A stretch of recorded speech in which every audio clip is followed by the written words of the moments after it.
Our main topic today has to do with the difference between the prophet and Nabi and then the messenger, a Rasul. We are going to see the differences as to what God is telling us from the proof he has given us. According to chapter 4, verse 174, he's talking to us as mankind. Ya ayyuhan nas qad ja'akum burhanun min rabbikum. So he has brought us a proof from him. Now we are going to delve into the proof to see what God is telling us concerning a prophet and a messenger. Is it the same duty or are they different? And if it is different, why are the scholars confusing people by always classifying it as the same thing? There is a problem. Because if you tell me a messenger, the duty of a messenger is the same as the duty of a prophet, that means, are you telling me, since God says angels are messengers, are they also prophets? There's a problem. So let's find out what God is saying today. Remember, chapter 2, verse 42 of the Quran says, وَلَا تَلْبِسُوا الْحَقَّ بِالْبَاطِلِ وَتَكْتُمُوا الْحَقَّ وَأَنْتُمْ تَعْلَمُونَ. And do not cover the truth with falsehood. Do not use the falsehood to cover the truth. This is an abomination. While you are concealing the truth when you know, because only somebody who is knowledgeable can lie to you. Only a smart person with knowledge can lie, tell you lies, because he can know the fact, but he can be lying to you when he knows he has the real fact. You get the point? A dumb or foolish and ignorant person doesn't know how to lie, because he will lie, but he has no idea what he's saying, so you just apprehend him. But when a smart and learned person is lying to you, it's difficult for you to grasp him. So you can only catch a liar when you can follow the fact he's saying. You check it. You try to know the source he's talking from. Just like when I'm talking from the Quran. If I'm lying, when you go back to the source, you can catch me as a liar. So similarly, I do the same to the scholars. And you can see I call them out and nobody steps out. Now, let's start. So first of all, we go to chapter 22 of the Quran, Surah Al-Hajj. Then we go to verse 52 of the Quran, where it says, "For we did not send a messenger nor a prophet." So God placed the emphasis by saying, we did not send a messenger. Then he says, nor a prophet. So let's see how God arranged it in Arabic language. First of all, what does God intend with this? He says, وَمَا أَرْسَلْنَا مِنْ قَبْلِكَ. He's talking to Muhammad alayhi salam, right? وَمَا أَرْسَلْنَا مِنْ قَبْلِكَ مِنْ رَسُولٍ وَلَا نَبِيٍّ. Now this is very, very interesting as to why did God choose such a grammar by telling us that we did not send before you, that is before you, Muhammad, a messenger nor a prophet. You can see the difference here. Now God being the omniscient, all-knowing, the all-wise, he decided to tell you that we did not send before you a messenger nor a prophet. It's trying to tell you that it is not the same duty. It's just like the American government sending a police officer to you and then decides to send what an FBI. It is not the same thing. There's a difference. If I send a police officer to you and I choose to send an FBI to you, of course they are all doing, they are both doing detective job, but there's a difference. So similarly, God says, وَمَا أَرْسَلْنَا مِنْ قَبْلِكَ مِنْ رَسُولٍ وَلَا نَبِيٍّ. There is a reason why God chose these two words. They stand on both sides. It is not the same duty, and we are here to see it today, inshallah. Now, so he says, وَمَا أَرْسَلْنَا مِنْ قَبْلِكَ مِنْ رَسُولٍ وَلَا نَبِيٍّ إِلَّا إِذَا تَمَنَّى أَلْقَى الشَّيْطَانُ فِي أُمْنِيَّتِهِ فَيَنْسَخُ اللَّهُ مَا يُلْقِي الشَّيْطَانُ ثُمَّ يُحْكِمُ اللَّهُ آيَاتِهِ وَاللَّهُ عَلِيمٌ حَكِيمٌ. Now, to just elaborate the verse a bit before I move on, he says, and for we did not send a messenger nor a prophet before you, Muhammad alayhi salam, except when he wishes, when he makes a wish, the devil contrives in his wishes. So it's either a messenger or a prophet, right? Now, we are trying to see the difference between a prophet and a messenger now. Then we go on to see the evidences from the Quran, what God is saying, because only God can tell you the real meaning of what a messenger is and what a prophet is. And from there you can eliminate all doubts. If you are here just listening to what the scholars are telling you, they will always lie to you. Wallahi lazim. So now let's see the fact.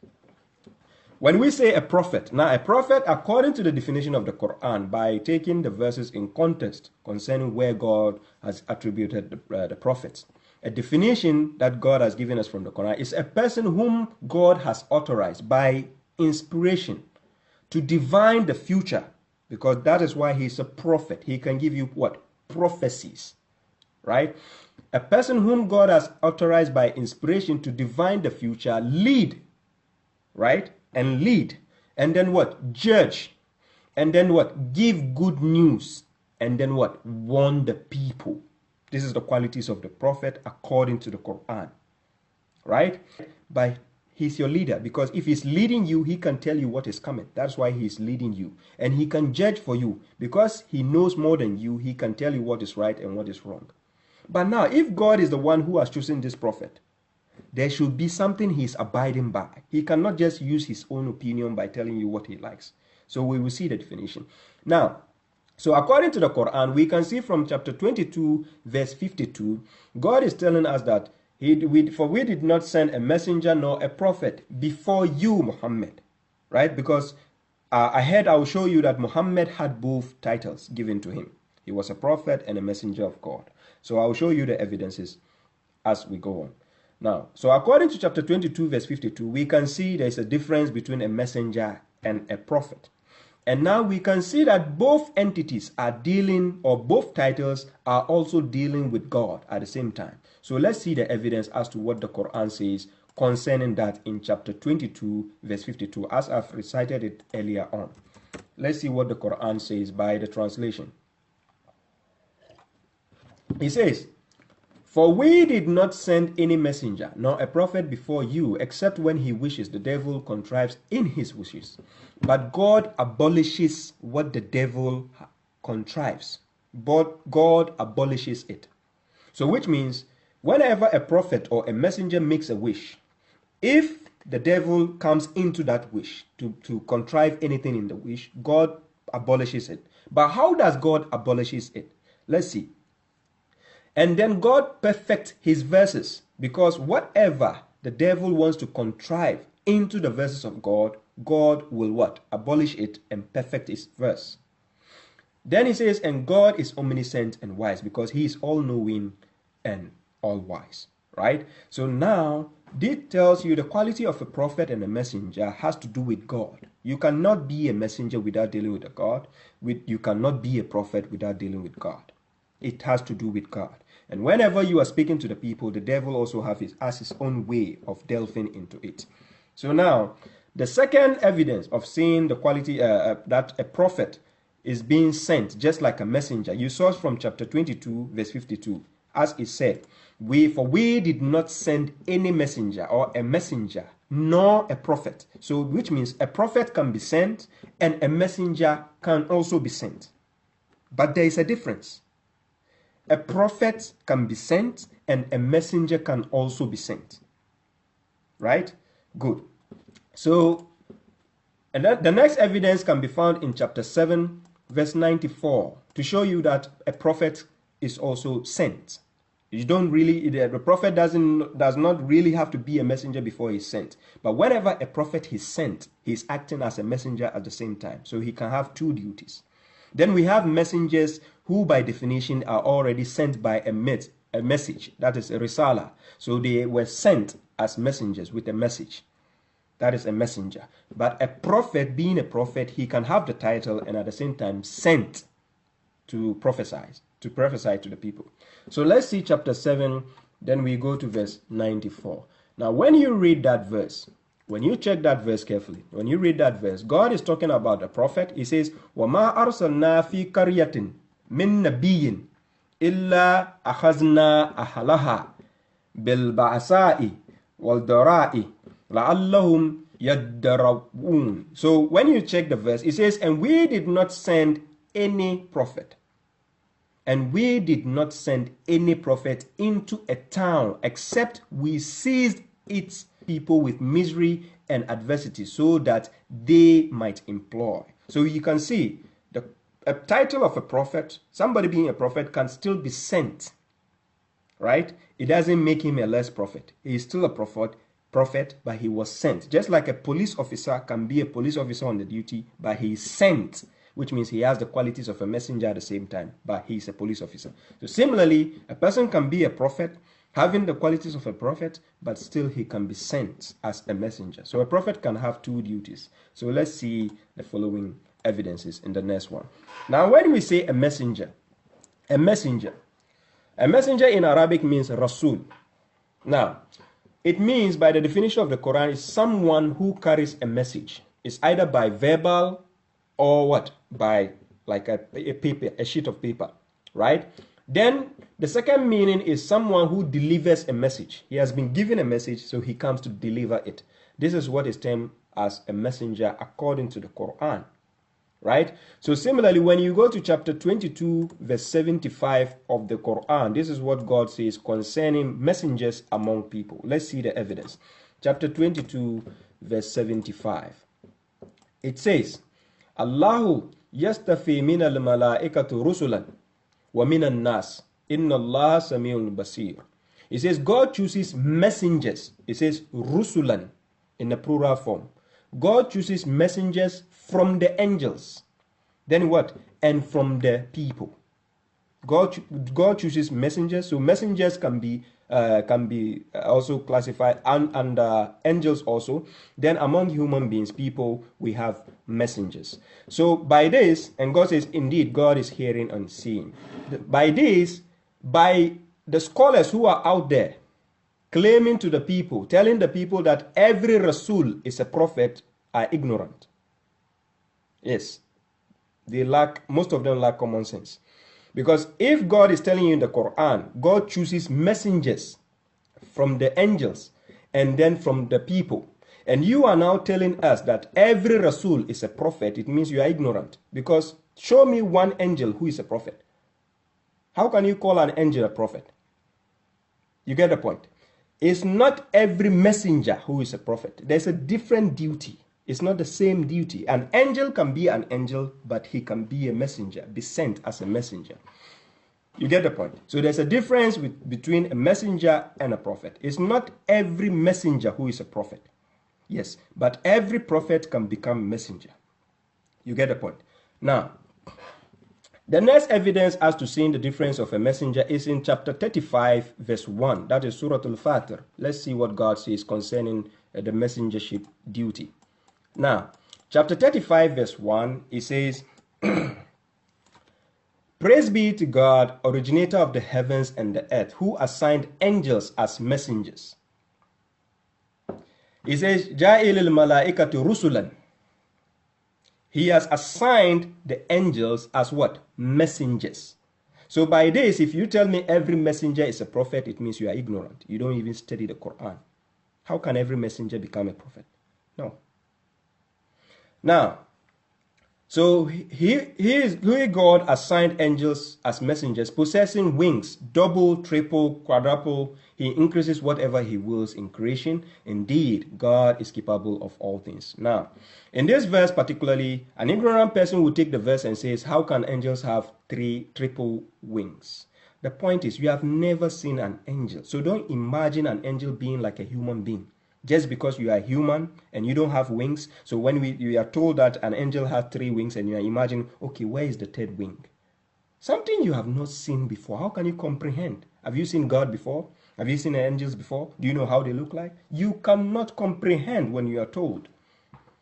You get the point? It's just like walking with somebody who has a mobile phone, the old version of the mobile phone, maybe Nokia 3310, right?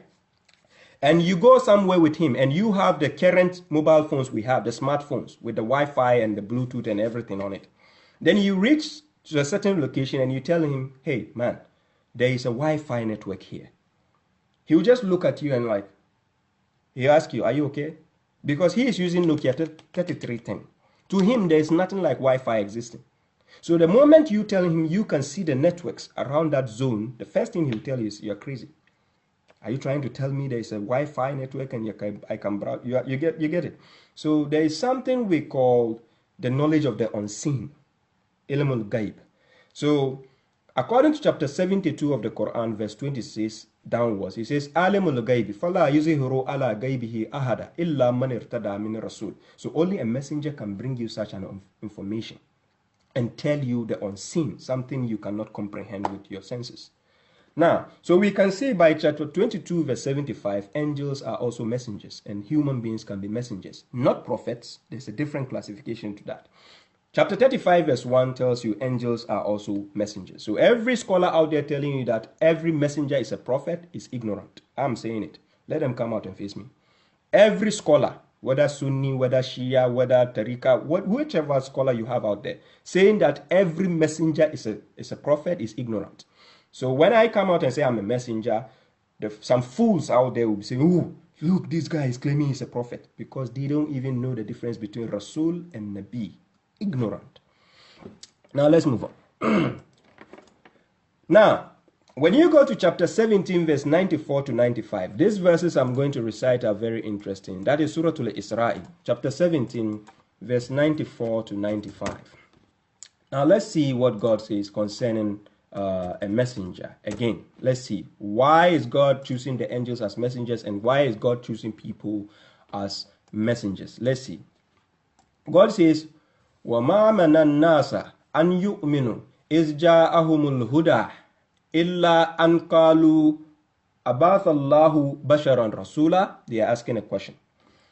Then God says, قُلْ لو كان في الأرض ملائكة يمشون مطمئنين لنزلنا عليهم من السماء ملكا رسولا. Now, God says, and what prevented the people from believing when the guidance came to them was only because they said, has God sent a human messenger? They are like, why will God send a human being as a messenger to us? Now God is answering the question through the messenger. He says what? Say, had there been angels on earth walking at ease, in peace on earth, like at ease, we would have sent down an angel messenger from the heaven to them. You get the point? And this is why God chooses human beings as messengers also to us. So it doesn't necessarily have to be an angel coming to meet you. You get the point? So an angel can be a messenger in a human form, just like the angel came to Maryam in a human form. The angels went to Abraham in the human form. The angels went to Lot, Prophet Lot, in the human form. The angel went to Moses in a human form. You get the point? So these are the classifications. Now, to understand further, we move on and see further. Now, let's use Muhammad alayhi salam as the perfect example here. لَقَدْ كَانَ لَكُمْ فِي رَسُولِ اللَّهِ أُسْوَةٌ حَسَنَةٌ. So, to draw conclusions, let's use the Prophet and the Messenger himself. That is Muhammad alayhi salam. Now, some people out there might be thinking, why is it that when I mention Muhammad or Prophet Muhammad, or I say alayhi salam, I don't say sallallahu alayhi wasallam? I'm not part of people who are brainwashed. You cannot find me among such people. When you go to chapter 27 of the Quran, verse 59, God says, قُلِ الْحَمْدُ لِلَّهِ وَسَلَامٌ عَلَى إِبَادِهِ الَّذِينَ أَسْتَفَىٰ أَاللَّهُ خَيْرٌ أَمَّا يُشْرِكُونَ. You get it? It's not befitting for me to say sallallahu alaihi wasallam upon the messenger. No, it's wrong. Because you don't even understand why you are saying that. You don't know. You are sending salati upon the Prophet, while the salati is meant for God alone. Right? But here God is saying that, Kul, say, praise be to Allah, and peace be upon his servants, whom he has chosen. So saying salamu alayhi upon Muhammad or upon Isa, upon Musa is not bad thing. I can say alayhi salam. I can choose to say, it's not compulsory. Listen. But saying it is not haram. But saying sallallahu alayhi wasallam, are you okay? Really? Where did you get that rubbish from? Is that God who gave you that shirka you are doing? Don't get up and learn something. I chose to say Muhammad alayhi salam.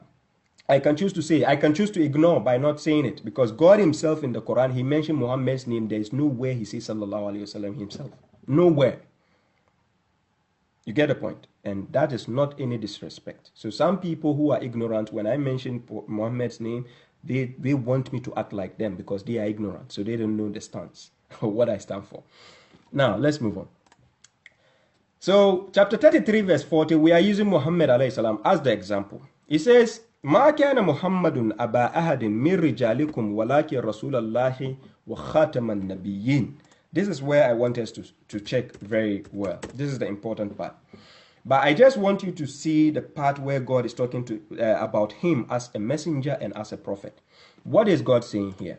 God says Muhammad as a human being, Muhammad as a messenger of God and the seal of the prophets, a seal of the prophets. Now, some people will use the word he's the last prophet. Using the word last is not befitting for the verse. It doesn't sound right sometimes. Don't use the word last because God didn't say akhar and nabi. Sometimes using the word last is you are talking about rank or something. The proper word to use is khatam and nabi. Khatim, seal, a stamp. You understand? So Muhammad alayhi salam is like a seal of the prophet. Remember, khatam and nabiyin, the prophet. So there is talking about a definite article of prophets. That is the definite prophet, like Jesus, Moses, Abraham, Noah. Those are the prophets. You get it? So he is the seal of the prophet. Just like when you are posting a parcel or a letter, the envelope has a seal. So when you, after putting in your letter and everything, you put a seal and seal it. And when you are sealed it, that is that. But you don't use the word last. It doesn't suit that context of the verse. You get the point. So Muhammad is a messenger of God, and he is a what? The seal of the prophet. So he had two duties. That is a prophet and a messenger at the same time. So in the Quran, God spoke to him as a messenger and spoke to him as a prophet at the same time. He had two duties, not one. So somebody might say, is it only Prophet Muhammad who has these duties? Why is he a prophet and a messenger at the same time? So let me show you the evidence. It wasn't him alone. I'm going to show you the evidence. If you don't study, you never know. Now, so I take you to chapter 19, verse 51 of the Quran. Let's see who else was a messenger and a prophet at the same time. Let's go and see. Chapter 19, Surah Al-Maryam, then we go to verse 51. What does it say? وَاذْكُرُوا فِي الْكِتَابِ مُوسَى إِنَّهُ كَانَ مُخْلَصًا وَكَانَ رَسُولًا نَبِيًّا. It says, and mentioned in the book. Which book? The book we are reading. That is the Quran. Mentioned in the book. Mentioned in the book is what? Moses. We are talking about Moses alayhi salam. He is a prophet and a messenger at the same time. So God says, indeed, he was loyal. Moses was a loyal person. And he was a messenger and a prophet.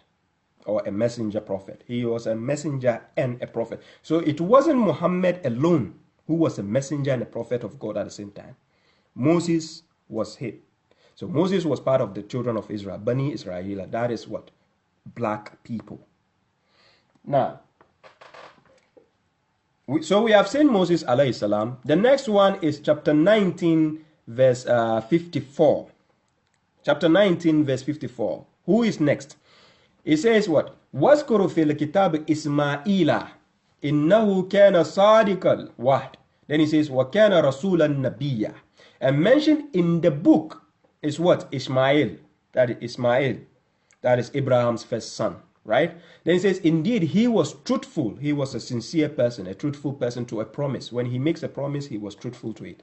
And he was a messenger and a prophet. Rasulan Nabiya, a messenger prophet. So it wasn't Muhammad alone. Neither was it Moses alone. Neither was it Ismail alone. Several prophets were also messengers and a prophet at the same time. So it's just a title you have, and you have to act based on the title you have. Just like in the workplace, we have a boss, we have a secretary, we have a chairman, we have an organizer, supervisor. You get it. You act according to your title. This is what a prophet and a messenger entails.